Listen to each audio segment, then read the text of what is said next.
I want to take a second here, give you guys a break for just a little minute. This was kind of an important week for us. Let me introduce you guys real quick. This is my older brother, James. My little brother, Pep, on drums. And that's just Justin.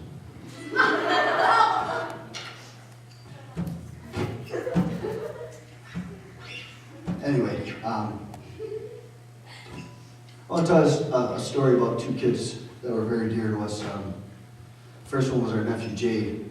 And Jade was the type of kid at school. He was a football player. He was all around athlete. He was the type of kid that he was actually known at school for not doing drugs. He was like the kid that didn't do drugs. He didn't need them because he was like always naturally high. You know what I mean? He'd just walk into a room and he'd be bouncing and smiling, and everybody wanted to talk to him because he was always full of energy. And he was a singer for a band called Shepherd. They were like a metalcore. That guy knows what I'm talking about, right? No, he was right there. He said he liked Upward Prod. This guy right here. Oh. Anyway, that guy knows what I'm talking about. Anyway, he was a metalcore singer, grunter, screamer. But Jay graduated from high school, and over the summer he started experimenting a little, started to unwind. He had a girlfriend he really cared about a lot, and one night they were fighting, and I think they broke up or something along those lines. And he was out drinking. He was, I think, 18 or 19 at the time, and somebody gave him what's called a fentanyl patch. And what a fentanyl patch is, it's a patch you put on your arm for pain medication for cancer. And what they would do is they would peel it open and lick it. So they were getting 3 days worth of pain medication in one buzz. So they called him a wuss, and they called him a pansy, and they peer pressured him into taking this thing, which he had already been drinking, and who knows what else. So what we believe happened is Jay got so high that he got scared. So somebody offered him a Xanax. And a Xanax is a nerve pill. And just one painkiller and a Xanax can be a lethal combination. So we lost Jay that night.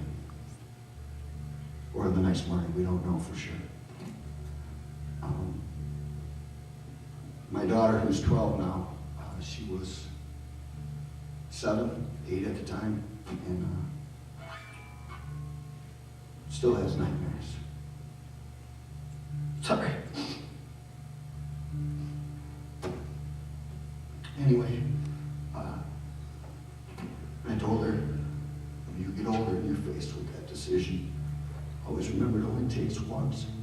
Because a lot of those kids that were doing drugs all the time with Jade, around Jade, are still doing drugs. They wasted their lives away, but they're still alive. He did it once and lost his life. So that brings you to the next boy, our other nephew, Ory. Now, to put this in perspective, Ory and Jade were born on opposite sides of midnight. 1 room apart in the hospital, I kid you not. So they were actually like 4 hours apart, but they were 1 day apart as far as their birthdays. Ory, after Jade died, kind of went off the deep end and got addicted to heroin, opiates of any kind, painkillers. We're from Bay City, and it's pretty prevalent, Bay City painkillers, and when people can't afford the painkillers, heroin is readily available, and it's cheaper, so they turn to heroin. Anyway, he had gotten to the point where I've been told my whole life, I've known a lot of addicts in my life, and they tell you once somebody is that deeply addicted that there's no more hope, that they're gone, that you might as well give up on them. But I can honestly tell you, I serve an awesome God. God is bigger than any drug. Ory, by the grace of God, was with some kids. They went to rob a house, and Ory was just in the car, and he got charged with an accessory. So what happened was they sent Ory to boot camp. What happened with that boot camp was Ory found God. He had gone to church his whole life. He had been to church. He knew about church. He knew about God. But it wasn't until he went to boot camp that he actually found a relationship with God. In a boot camp, they make you run. They make you run every morning. And Ory was always a chubby kid that from the day he was born until he was 20 years old. And he came back and he had lost all this weight. And not that that mattered, but he just looked like a new man. And the biggest change was in his eyes. You could just look at him and see a different person. He wrote a whole book of poetry while he was in boot camp. He came back, he started playing drums at our church. He was at church every week. And I would go on his page and he would be preaching to his friends with his page. Not like, annoyingly, just when people were, because he knew a lot of addicts. He would reach out to people and try to help people. And what ended up happening was, Ory found God. He started playing drums at church. He was at church every week. He would come in and just bouncing again. He was that old Ory again that we knew when he was a kid. Ory went into the hospital with a breathing problem and passed away 3 days later. So here Jade and Ory were born like 4 hours apart. 2 different stories. But the stories, I can honestly tell you, have impacted so many people because on the one hand, Jade, who did love God and he was a Christian, made a mistake. And the impact that was felt in his community of friends. Just to give you an idea, the day he died, there's a field across the street from his grandmother's house where he died. And that whole field was full of kids. I say kids, but there were kids in their 20s and teenagers. And we had service that night. It was on a Sunday. And our church filled up from the back wall to the front wall with teenagers and young adults. And while they didn't stay at church, but something impacted their life. And they went on, and I see their posts from time to time on Facebook, and just the changes they made in their life because of one kid. And then on the other hand, Ory showed that nobody's ever too far gone. Sometimes when we're Christians and we're in the church, we kind of get this sense of that we got it all figured out, that we got everything perfect. Sometimes we even point our finger at other people and say, I got it figured out, but you don't. And we even take it as far as looking at somebody who might be addicted and say, oh man, so-and-so is stupid. They messed up again. This next song we're going to play is a song written by our cousin who also suffered from addiction, which God pulled him out of. And what he described to me is when you suffer from deep addiction, that's like you're in a glass box. When people try to reach to you, they can't. They can see you, they can hear you, but they just can't reach you. He said on the other side, when you are addicted, you're stuck on the inside of the box. And you can't reach out. You want to. You look at people and you yell at people and you cry for help on the inside, but you just can't reach out.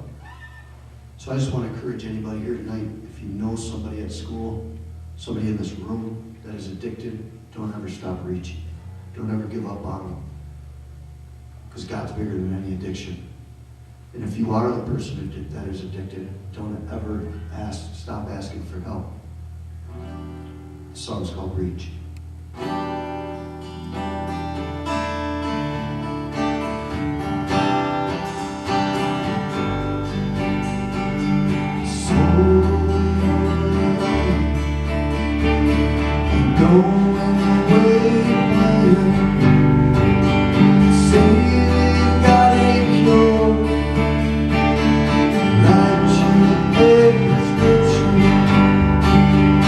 Fighting for your life.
Thank you.